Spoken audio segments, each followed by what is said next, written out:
Kako komentarišete plasman našeg desetobojca Bobana Rajovića u finale svetskog prvenstva u atletici?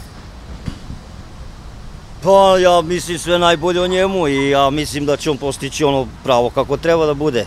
Pa ja sam nepismen, ja ne bavim se ja sportom. Ne komentarišem, zaista. Pa evo, upravo si sad komentarisala. Aha, izvinjam se, onda nemam posebnih komentara. Kako komentarišeš plasman našeg desetobojca Bobana Rajovića u finale evropskog prvenstva u atletici? Pa nisam pratio atletiku. Ma ne znam, majke. Ne znam, majke. Majke, mi džabe me pitaš. Niste ni čuli za... Ma čuo sam, ali me ne interesuje. Mislim da je to izuzetan uspeh i sve pohvale za Bobana Rajovića i nadam se da će ostvariti ozbiljan rezultat. Ne znam da li je desetobojac Boban Rajović. Kako komentarišete plasman našeg desetobojca Bobana Rajovića u finale evropskog prvenstva u atletici? Svaka im čast i samo tako. I dalje.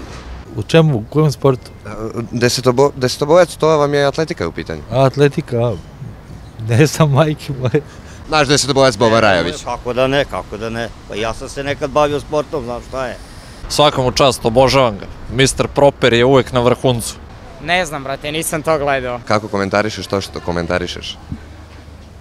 Odlično, jako mi se dopada. Znači, dopada ti se tvoj komentar, kako si ovo iskomentarisala? Veoma. Pa pravo ti kažem, ne znam ko je Boban, ali nadam se da će doći. Hvala ti. Sve najbolje vam.